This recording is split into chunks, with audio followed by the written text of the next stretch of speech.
In the modern imagination, Rapunzel is a girl trapped in a tower by circumstance, a place of confinement she dreams of escaping.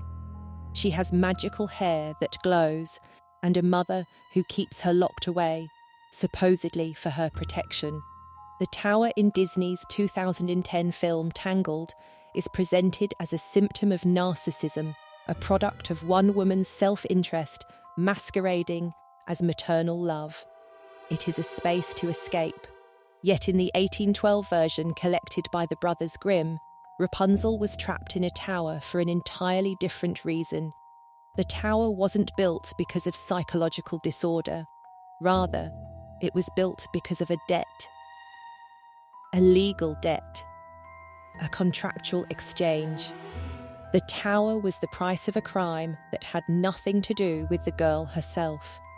The difference between those two towers, between a place of incidental harm and a place of deliberate control exercised within formal bounds, reveals something specific about what modern culture needed to believe about mothers, authority, and the nature of confinement itself. Let me establish the two versions first, because they diverge almost immediately underneath their shared surface. The Disney version, released in 2010 as Tangled, tells the story of a princess with hair that never breaks, never ages, and glows with magical power when she sings. She was kidnapped as an infant by Mother Gothel, a woman who uses the girl's hair to restore her own youth and vitality. The princess grows up isolated in a tower, believing her kidnapper is her true mother.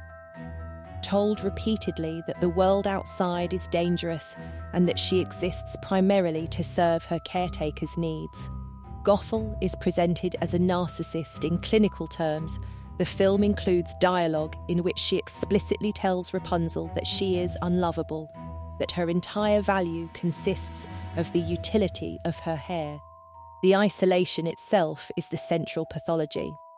Rapunzel must escape the tower to discover her real identity, find her real parents, and become the person she was meant to be.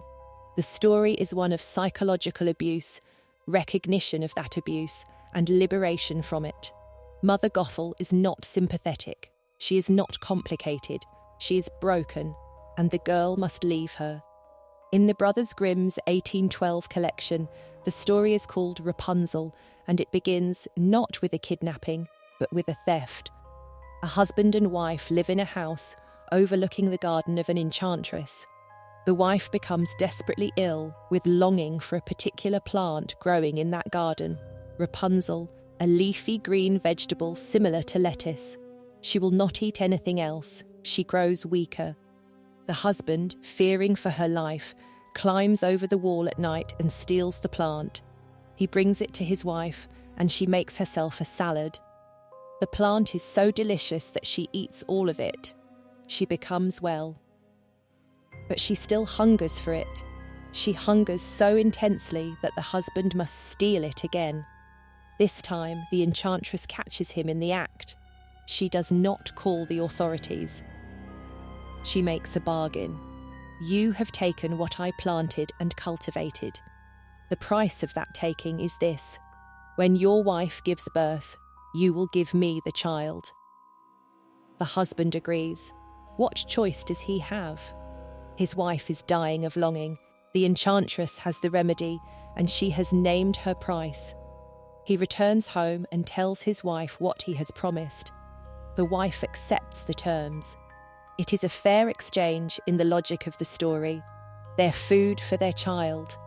Their hunger satisfied for 9 months. When a daughter is born, the enchantress arrives and takes her. She names her Rapunzel after the plant that precipitated her birth, and she locks her in a tower. This tower is not a hidden place. It is a deliberate confinement. The enchantress builds the tower, and she places Rapunzel in it the moment the girl is old enough to be separated from her mother. The tower has no door and no stairs. It has a single small window at the very top. The only way in or out is through that window, and the only path through the window is Rapunzel's hair. As Rapunzel grows, her hair becomes extraordinarily long and strong. The enchantress climbs up the hair as though it were a rope. She tends to the girl. She feeds her. She teaches her. She keeps her confined. The Grimm text states that Rapunzel was confined so that no one could reach her. It does not state that the enchantress was cruel to her. It states that she was raised there, and that the enchantress wanted to keep her confined to protect her, or to keep her for herself. The original text is ambiguous about the enchantress's motives, in a way that the Disney version is not. She is not presented as a psychological abuser. She is presented as a woman who has a claim on a child, a claim that was formally made when the child was born, and who is exercising that claim according to the logic of an older understanding of property, debt, and ownership. The contract itself is explicit in the original text. It is not hidden or implied. The husband says to the enchantress, "I will give you our child as payment for what I have taken." The enchantress agrees. The bargain is struck. This is not a kidnapping. It is a legal exchange, expressed in the language available to the fairy tale tradition: magic, enchantment, curses, but the structure is unmistakably contractual. A debt is incurred, a price is named, payment is made. The fact that the currency is a human child does not make the structure less binding in the world of the story. It makes the story more disturbing, but it does not make the enchantress's ownership less legitimate within the logic of the tale. The enchantress is not portrayed as violating the girl's rights. She is portrayed as exercising rights that have been formally granted to her. She takes the girl at birth. She raises her. She binds her to the tower through confinement. The confinement is not presented as a violation of something Rapunzel has, a right to freedom, a natural right to autonomy. The confinement is presented as an exercise of something the enchantress has: ownership, stewardship, the right to control what has been given to her. What the modern version cannot accept is precisely this: the idea that someone might have a formal, sanctioned right to confine another person, not through force or kidnapping, but through a binding agreement made by others on that person's behalf. The Grimm version lives in a world where such agreements are possible. The Disney version lives in a world where such agreements are not merely unethical, they are incomprehensible. They do not exist. The idea that one could own another person, even temporarily, even contractually, is so foreign to the modern sensibility that it cannot be represented. It can only be replaced with something legible: abuse, mental illness, narcissism. Before we can understand what was removed from this story, we have to establish the scene as it was left. This is the essential excavation work. What was left in 1812 is a girl who knows no other life. She does not experience her confinement as abuse because she has no reference point for what freedom looks like. She is raised by the woman who claims her. That woman feeds her, teaches her, speaks to her, and provides for her material needs. The girl sews, she reads, she sings. She does not burn with a desire to escape because she does not understand that escape is possible. What changes everything is the arrival of the prince. In the Grimm version, a prince rides through the forest and hears Rapunzel singing from inside the tower. He is enchanted by her voice. He searches for the source of the singing and finds the tower. He discovers that Rapunzel lets down her hair so that the enchantress can climb up, and so he climbs up the same way. Rapunzel is startled at first. She has never seen a man, but she invites him to return. He does, repeatedly. They develop an attachment. Rapunzel, showing a clear agency that the modern version strips away, tells the prince that she is afraid of remaining with the enchantress forever. She asks him to help her escape. She agrees to the deception.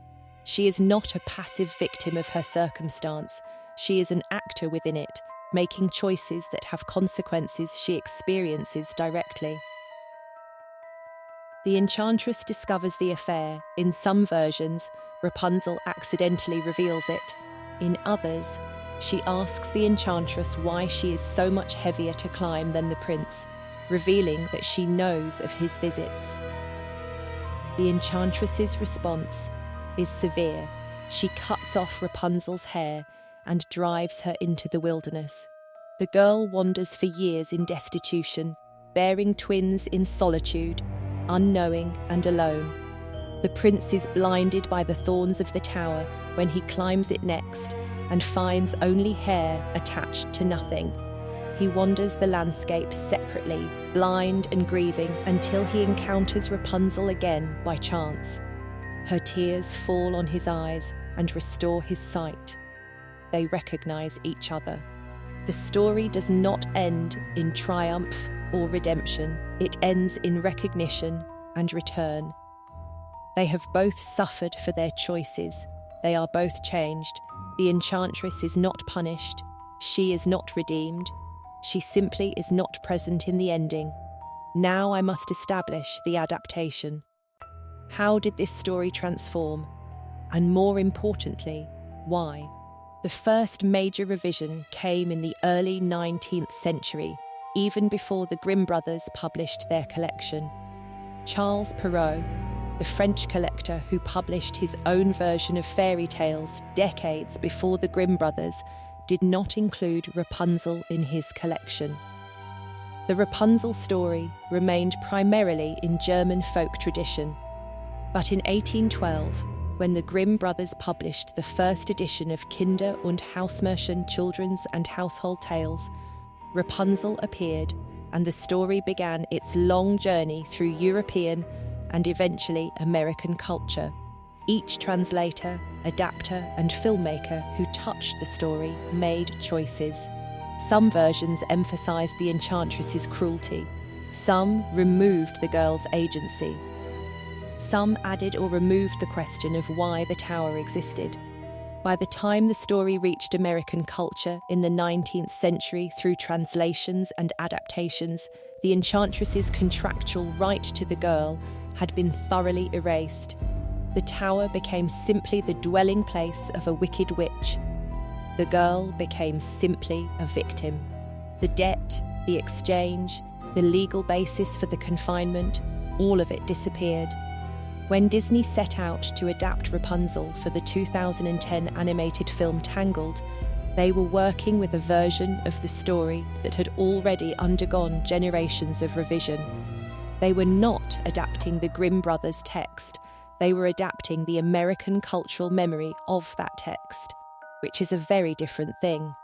The film's screenwriter Dan Fogelman and the directing team made a key decision. They would make the story legible as a story about psychological abuse. To do this, they had to accomplish several things. First, they had to give Mother Gothel clear self-interested motives that had nothing to do with debt or contract. Yet in doing so, they removed something that the original version contained. Second, they had to remove Rapunzel's knowledge of the confinement's origin. In contrast, the Grimm version establishes that knowledge from the first act. The girl knows she was taken, knows the reason, understands that a bargain was struck. Third, they had to present the isolation as unambiguously harmful, with no possible justification. The original version, however, suggests that the enchantress believed she was acting within her rights. Fourth, they had to make the escape unambiguously positive and the return to authority unambiguously negative. They did all of these things brilliantly. The film is a masterpiece of its kind, a precise, emotionally coherent adaptation that takes a folk story and makes it legible to a modern audience's understanding of psychology and trauma. But in doing these things, they removed something essential from the original. They removed the possibility that confinement could ever be anything other than the product of psychological disorder. They removed the question of whether someone might have a legitimate claim to confine another. Rather than leaving that question open, as the original does, The modern version forecloses it entirely. They removed the mother figure's complexity and replaced it with pathology. Consider this: in the Grimm version, when the enchantress discovers the prince, her response is not irrational. She is protecting what she believes she owns. The girl was given to her. The girl is hers. The loss of the girl would be the loss of something she has invested in and believed was permanently hers. Her anger and her punishment of the girl are severe, but they are comprehensible within a certain logic. The logic of a woman defending what she believes is rightfully hers against the theft of a third party. In the Disney version, by contrast, Mother Gothel's response to Rapunzel's desire to leave is presented as the pathological clinging of a narcissist. It is not even given the dignity of a comprehensible motive. Gothel simply wants to keep the hair. She has no emotional investment in Rapunzel as a person. She is not defending property. She is harvesting it. This is the ideological shift. The modern version cannot permit the confinement to be anything other than abuse. It cannot permit the mother figure to have motives that are internally consistent, however wrong. It cannot permit the girl to be raised by her captor and to have integrated that upbringing into her sense of self. All of that complexity is flattened into a single diagnosis: narcissism. The cure is escape. The villain is evil. The story is over. What was removed then is the entire older understanding of how authority works and what it means to be confined within someone else's authority. The Grimm version lives in a world where a debt can be paid in flesh, where a woman can own a child, where confinement is an exercise of that ownership, and where the person confined might not experience that confinement as abuse because she has no reference point for anything else. The Disney version, by contrast, lives in a world where confinement is always abuse. Always the product of mental illness, always wrong, and always to be escaped. One worldview permits the question, the other forecloses it. The cultural argument becomes visible here. What changed is not factual. Rapunzel was still in a tower. What changed, rather, is the ideological framework through which we understand that tower and who has the right to build it. Late 20th and early 21st century American culture was profoundly shaped by psychodynamic theory, particularly the work of therapists and theorists who identified patterns of maternal control and emotional manipulation as the root cause of psychological harm. Alice Miller's work on poisonous pedagogy, John Bradshaw's work on family systems and inherited trauma, and a broader cultural movement toward recognizing psychological abuse all created an intellectual framework in which confinement and maternal authority more broadly came to be understood as inherently suspicious, inherently pathological if exercised in any coercive way. This was not a discovery of scientific truth. Rather, it was a cultural reorientation. The tower was not objectively bad or good. The tower was a space within which confinement occurred, and the meaning of that confinement was culturally determined. In the 19th century, the tower could be the site of a legitimate exchange, a price paid for transgression. But in the 21st century, the tower had to be the site of psychological abuse. One historical moment could imagine authority as something that could be formally granted and exercised within bounds. The other could not. This reorientation is not arbitrary, and it is not wrong. Modern psychology offers genuine insight into the harm that parental control can cause. The Disney version responds to real cases of parental abuse and the real need for children and young adults to recognize coercive control and to escape it. But in responding to that real need, the modern version erases something that the original version held: the possibility that someone might believe they have a right to confine another, that that belief might be culturally sanctioned, and that the person confined might integrate that confinement into their understanding of their own life and their own identity. The two versions thus capture opposing truths about power and authority. The Grimm version shows a world where authority over another's body and space can be formally granted and exercised, where the person exercising that authority might believe they are acting correctly, and where the person confined might not experience that confinement as abuse because they have no reference point for anything else. This world is ethically wrong by modern standards. The idea that a woman can own a child is abhorrent to contemporary sensibilities, yet it is not incoherent. It makes sense within its own logic. The Disney version, by contrast, shows a world where any confinement motivated by control is inherently abusive, where mothers who seek to control their children are mentally ill, and where the only appropriate response is recognition of the abuse and escape from it. This world is ethically clearer by contemporary standards. The idea that Rapunzel should leave her captor is self-evident, but it erases the possibility that some people genuinely believe they have the right to confine others, and that those people might act on that belief with conviction.